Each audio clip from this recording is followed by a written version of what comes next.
നമസ്കാരം. ആലപ്പി അഷ്റഫ് കണ്ടതും കേട്ടതും എന്ന എൻ്റെ ചാനലിലേക്ക് ഏവർക്കും സ്വാഗതം.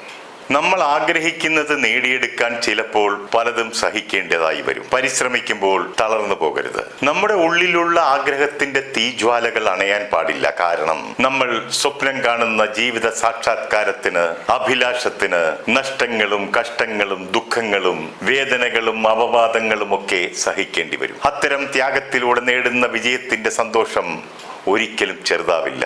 കലാജീവിതത്തിൽ നിന്നും രാഷ്ട്രീയത്തിലേക്ക് കടന്ന പിഷാരടിയുടെ കലയും രാഷ്ട്രീയവും ജീവിതവുമായി എങ്ങനെ ബന്ധപ്പെടുന്നു എന്ന് നമുക്കൊന്ന് പരിശോധിക്കാം.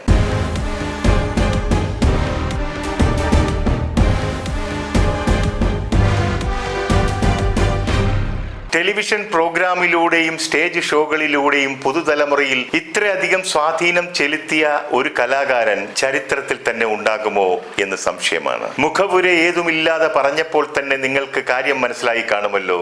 അത് മറ്റാരുമല്ല, നമ്മുടെ സ്വന്തം രമേശ് പിഷാരടി. 1/4 നൂറ്റാണ്ട് കാലത്തിലേറെയായി കറപുരളാത്ത കലാജീവിതം നയിക്കുന്ന ആൾ കൂടിയാണ് രമേശ് പിഷാരടി. പിഷാരടിയുടെ വർത്തമാനം എത്ര കേട്ടാലും ആർക്കും മടുപ്പ് തോന്നാറില്ല, വെറുപ്പ് തോന്നാറില്ല, സമയം പോകുന്നത് അറിയുക പോലുമില്ല. അതിനുള്ള കാരണം രമേശ് പിഷാരടിയുടെ നിരീക്ഷണ പാടവം, വായന, കാര്യങ്ങൾ അവതരിപ്പിക്കാനുള്ള കഴിവ് ഇവയൊക്കെ അപാരം തന്നെയാണ്. പൊതുജനങ്ങളുടെ പൾസ് അറിയുന്നവനാണ് പിഷാരടി. അതുകൊണ്ടാണ് അയാൾക്ക് ഇങ്ങനെ സംസാരിക്കാൻ കഴിയുന്നതും ആളുകൾ അയാളെ ശ്രവിക്കുന്നതും. ഇത്തരം വ്യക്തിഗുണങ്ങളുള്ള ഒരു മനുഷ്യനെയാണ് കേരളത്തിലെ മുൻ മന്ത്രിയായ തോമസ് ഐസക് കോമാളി എന്ന് വിളിച്ച് ആക്ഷേപിച്ചത്. പിഷാരടിയെ കുറിച്ച് തോമസ് ഐസക്കിന് ഒരു കോമഡി ചെയ്യുന്ന ആളെന്നതിലുപരി ഒന്നും അറിയില്ലായിരുന്നു. അദ്ദേഹം അല്പമെങ്കിലും കണ്ടിട്ടുള്ളത് ധർമ്മജൻ ബോൾഗാട്ടിയും ഒത്തുള്ള കോമഡി ഷോകൾ മാത്രമാണ്. അതിന്റെ അടിസ്ഥാനത്തിലാണ് അദ്ദേഹം പിഷാരടിയെ കോമാളി എന്ന് സംബോധന ചെയ്തത്. പിന്നീട് തോമസ് ഐസക് അന്വേഷിച്ചപ്പോൾ മനസ്സിലായി പിഷാരടി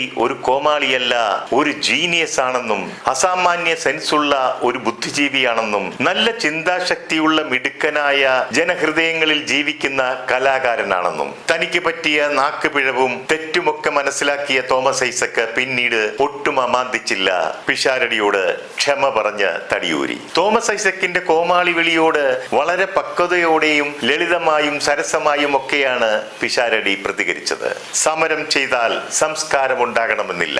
കോൺഗ്രസിലായതുകൊണ്ടാണോ ഞാൻ കോമാളിയായത്? പിഷാരടിയുടെ ഈ വാക്കുകളിൽ നിന്നും തിരിച്ചറിവും ബുദ്ധിയുമുള്ളവർക്ക് കാര്യങ്ങളൊക്കെ ഏതാണ്ട് കൃത്യമായി മനസ്സിലാക്കാവുന്നതേ ഉള്ളൂ. സിനിമയിൽ സ്ഥിരം കോമാളി വേഷങ്ങൾ ചെയ്തിരുന്ന ഇന്നസെന്റും മുകേഷും ഒക്കെ തോമസ് ഐസക്കിന്റെ പാർട്ടിയിലെ എംപിയും MLA-യും ഒക്കെ ആയിരുന്നു എന്നുള്ള കാര്യം അദ്ദേഹം വിസ്മരിക്കാൻ പാടില്ലായിരുന്നു. കൂടാതെ CPM-ന്റെ സഹയാത്രികനായ നടൻ വിനായകന്റെ കഥകളൊന്നും തോമസ് ഐസക് അറിഞ്ഞിട്ടുണ്ടാവില്ല. ഇവരൊക്കെ മഹത് വ്യക്തികളും നല്ലൊരു കലാകാരനായ പിഷാരടി വെറും കോമാളിയും. എന്തൊരു വിരോധാഭാസമാണിത്. തോമസ് ഐസക് ക്ഷമാപണം നടത്തിയപ്പോൾ പിഷാരടി പ്രതികരിച്ച രീതി പോലും നമുക്കൊക്കെ അയാളോട് ബഹുമാനം തോന്നുന്ന രീതിയിലായിരുന്നു. പിഷാരടി പറഞ്ഞത്, അദ്ദേഹം എന്നോട് ക്ഷമ പറയേണ്ട കാര്യമൊന്നുമില്ല, പ്രായം കൊണ്ട് മാത്രമല്ല എന്നെക്കാൾ എത്രയോ മുകളിലാണ് അദ്ദേഹത്തിന്റെ സ്ഥാനമെന്ന്. ഈ പറഞ്ഞ തോമസ് ഐസക് ആലപ്പുഴയിൽ നിന്നും ജയിച്ച് മന്ത്രിയായപ്പോൾ പറഞ്ഞത് വിദ്യാർത്ഥികൾക്കെല്ലാം ലാപ്ടോപ്പ് നൽകുമെന്നും ആലപ്പുഴയുടെ പൈതൃകം സംരക്ഷിക്കുമെന്നും പറഞ്ഞത്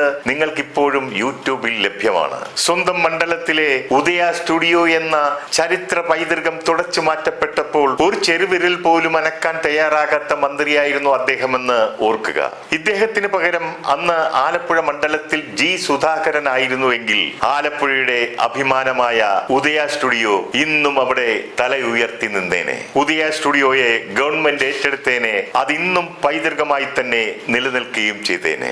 ആലപ്പുഴയെ സർവനാശത്തിലേക്ക് തള്ളിവിട്ട ഒരു മന്ത്രിയായിരുന്നു തോമസ് ഐസക്. ഞാനിപ്പോൾ ഇവിടെ G. സുധാകരൻ സാറിന്റെ കാര്യം പറഞ്ഞത് അദ്ദേഹം പാർട്ടി വിട്ടു വന്നത് കൊണ്ടല്ല.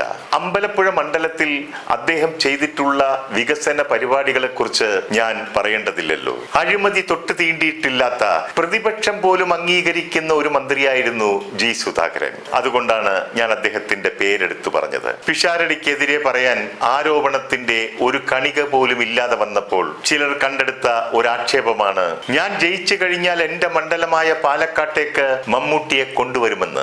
ഇതിന്റെ സത്യാവസ്ഥ മീഡിയക്കാരോട് പിഷാരടി തന്നെ വെളിപ്പെടുത്തിയിരുന്നല്ലോ. മീഡിയക്കാർ പിഷാരടിയോട് ചോദിച്ചിരുന്നു പ്രചരണത്തിന് മമ്മൂട്ടി വരുമോ എന്ന്. അതിന് മറുപടിയായിട്ടാണ് അദ്ദേഹം പറഞ്ഞത് പ്രചരണത്തിനായി അദ്ദേഹം വരില്ല, ഞാൻ ജയിച്ചു കഴിഞ്ഞാൽ ഒരു ദിവസം ഞാൻ അദ്ദേഹത്തെ ഇവിടെ കൊണ്ടുവരുമെന്ന്. ഇങ്ങനെ പറഞ്ഞത് കൊടിയ അപരാധമാണോ? ഇനി അടുത്ത ഒരു ആക്ഷേപം എന്താണെന്ന് വെച്ചാൽ നോമിനേഷൻ കൊടുക്കുന്നതിന് മുൻപ് മമ്മൂട്ടിയെ വിളിച്ച് അനുഗ്രഹം വാങ്ങിച്ചു എന്ന് പറഞ്ഞതാണ്. ഇതുകൂടെ കേട്ടപ്പോൾ പക്ഷാപാതപരമായും സെലക്റ്റീവായും വല്ലപ്പോഴും വാതുറക്കുന്ന എഴുത്തുകാരിക്ക് ഹാലിളകി. അവർ ചോദിക്കുന്നു, അനുഗ്രഹം വാങ്ങുവാൻ മമ്മൂട്ടി ആരാണ്? ദൈവമോ? ജ്യേഷ്ഠ സഹോദരനെ പോലെ കാണുന്ന ഒരു വ്യക്തിയോട് അനുഗ്രഹം വാങ്ങുന്നത് തെറ്റാണോ? ഗുരുസ്ഥാനിയായി മമ്മൂട്ടിയെ കാണുന്നതും കൊടിയ അപരാധമാണോ? മമ്മൂട്ടിയുടെ കൂടെ മണിയടിച്ച് നടക്കുന്ന ആളാണ് പിഷാരടി എന്നാണ് ചിലരുടെ ആക്ഷേപം. എന്നാൽ ഞാൻ മനസ്സിലാക്കിയിരിക്കുന്ന മമ്മൂട്ടി എപ്പോഴും അപാരമായ അറിവും സ്വഭാവ ഗുണവും ഒക്കെ ഉള്ള ഒരാളെ തന്റെ കൂടെ കൂട്ടാറുണ്ട്. മമ്മൂട്ടിക്ക് വിജ്ഞാനപ്രദമായ കാര്യങ്ങൾ ചർച്ച ചെയ്യുന്നതിനും കാര്യങ്ങളൊക്കെ അപ്ഡേറ്റ് ചെയ്യുന്നതിനും വേണ്ടിയാണ്. പിഷാരടിക്ക് മുൻപ് മമ്മൂട്ടിക്കൊപ്പം ഉണ്ടായിരുന്ന പലരും സിനിമയുമായി യാതൊരു ബന്ധവുമില്ലാത്തത് കൊണ്ടാണ് അത് പലരും ശ്രദ്ധിക്കാതിരുന്നത്. പിഷാരടിയെ ഒപ്പം കൂട്ടിയപ്പോഴാണ് അത് ശ്രദ്ധിക്കപ്പെട്ടതും ചർച്ചയായതും. മമ്മൂട്ടിയുടെ കാര്യം പറഞ്ഞാൽ ക്ലീൻ ഇമേജ് ഇല്ലാത്ത ഒരുത്തനെയും തന്റെ 7 അയലത്തടുപ്പിക്കില്ല. പിഷാരടി സർവഗുണ സമ്പന്നനായതുകൊണ്ടാണ് മമ്മൂട്ടിയുടെ വീടിനുള്ളിലെ അടുക്കള വരെ കയറാൻ അനുവാദമുള്ളത്. പിഷാരടിയിൽ കണ്ട മറ്റൊരു ന്യൂനത അയാൾ കോടീശ്വരനാണെന്നുള്ളതാണ്. 3 കോടിയോളം ആസ്തി ഉണ്ട് പോലും. തന്റെ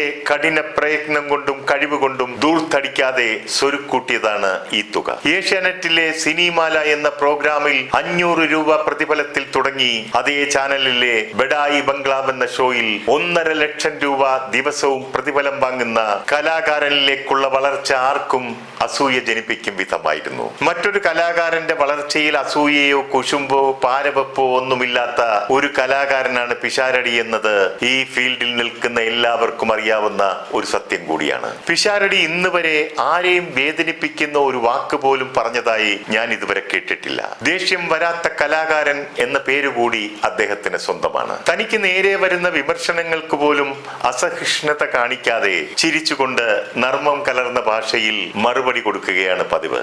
ആ മറുപടി കുറിക്കു കൊള്ളുന്നതായിരിക്കുമെന്ന് മാത്രം. പിഷാരടി പറയുന്ന ഒരു കാര്യമുണ്ട്, നമ്മൾ ആരെയും ചെറുതാക്കാൻ നിൽക്കണ്ട, നമ്മൾ അങ്ങ് വലുതായാൽ മതി, അവർ താനെ അങ്ങ് ചെറുതായിക്കൊള്ളും. തന്റെ കുടുംബത്തിന്റെ സാമ്പത്തിക സ്ഥിരത ഉറപ്പാക്കിയതിനു ശേഷമാണ് പിഷാരടി രാഷ്ട്രീയത്തിലേക്ക് കാലെടുത്ത് വെച്ചത്. പിഷാരടിയെ തോൽപ്പിച്ച് എതിർ സ്ഥാനാർത്ഥിയായ ശോഭാ സുരേന്ദ്രനെ വിജയിപ്പിക്കാനായി ഭരണകക്ഷിയുമായി ഡീൽ നടത്തിയതായിട്ടാണ് പൊതുവെയുള്ള സംസാരം. അതിലേക്കായി ന്യൂനപക്ഷ വോട്ടുകൾ പിഷാരടിക്ക് ലഭിക്കാതിരിക്കാൻ രാഷ്ട്രീയവുമായി പുലബന്ധം പോലുമില്ലാത്ത ഒരു വ്യവസായിയെ ഭരണകക്ഷി സ്ഥാനാർത്ഥിയാക്കിയെന്നാണ് പറയപ്പെടുന്നത്. ഞാൻ പാലക്കാട് പിഷാരടിയെ കാണാൻ ചെന്നിരുന്നു. ചില മീറ്റിങ്ങുകളിൽ പങ്കെടുക്കുകയും ചെയ്തിരുന്നു. അപ്പോൾ എനിക്ക് മനസ്സിലായത് ഈ ഡീലൊന്നും പാലക്കാട്ടെ പ്രബുദ്ധരായ വോട്ടർമാരിൽ ഒരു ചലനവും ഉണ്ടാക്കാൻ പോകുന്നില്ല എന്നതാണ്. മാത്രമല്ല ഷാഫി പറമ്പലിന്റെയും ശ്രീകണ്ഠന്റെയും ഒക്കെ ജനസ്വാധീനം നാം ചിന്തിക്കുന്നതിലും പറഞ്ഞു കേൾക്കുന്നതിലുമൊക്കെ അപ്പുറമാണ്. ഇപ്പോഴത്തെ പാലക്കാട്ടെ സ്ഥിതിയിൽ പിഷാരടിയെ തോൽപ്പിക്കുക എന്നത് അസാധ്യമായ ഒരു കാര്യമാണ്. ഒരു സ്വയം പൊങ്ങിയായ സ്ഥാനാർത്ഥി തന്നെ ആരും ശ്രദ്ധിക്കുന്നില്ല എന്ന് കണ്ടപ്പോൾ തനിക്ക് ശ്രദ്ധ കിട്ടാനുള്ള ഏക മാർഗം പിഷാരടിയെ കയറി മാന്തുകയും ചൊറിയുകയും ഒക്കെ ചെയ്താൽ ശ്രദ്ധ പിടിച്ചു പറ്റാമെന്ന ധാരണയോടുകൂടി ചൊറിഞ്ഞു നോക്കി. പിഷാരടിയാകട്ടെ എന്തെല്ലാം ചെയ്തിട്ടും പറഞ്ഞിട്ടും ആ ഭാഗത്തേക്കൊന്ന് തിരിഞ്ഞു നോക്കുക പോലും ചെയ്തില്ല. ഇവിടെയൊക്കെയാണ് പിഷാരടിയുടെ വ്യക്തിത്വം നാം മനസ്സിലാക്കേണ്ടത്. നമ്മൾ പണ്ടൊക്കെ പറയുമല്ലോ, പട്ടികൾ കുരച്ചാൽ പടിവാതിൽ തുറക്കുമോ എന്ന്. പിഷാരടി തന്റെ കലാജീവിതം പൂർണ്ണമായും മാറ്റിവെച്ചുകൊണ്ടാണ് രാഷ്ട്രീയത്തിലേക്ക് ഇറങ്ങിയിരിക്കുന്നത്. തന്റെ വിജയത്തിന് ശേഷം പൊതുജന സേവനത്തിന് മുൻതൂക്കം കൊടുത്തുകൊണ്ട് പാലക്കാടിന്റെ വികസന നായകനായി അവരുടെ ക്ഷേമത്തിനായി അവരോടൊപ്പം എപ്പോഴും ഉണ്ടാകുമെന്ന് പറയുന്നുണ്ട്. ഒരു കാര്യം ഉറപ്പിച്ചു പറയാം, വരാനിരിക്കുന്ന നിയമസഭയിൽ പാലക്കാട്ടുകാരുടെ ശബ്ദമായി പിഷാരടി ഉണ്ടാകുമെന്നത് ഉറപ്പാണ്. കലാകാരന്മാർക്കേവർക്കും അഭിമാനമായി അടുത്ത നിയമസഭയിൽ നമുക്കൊരു MLA ഉണ്ടാകും.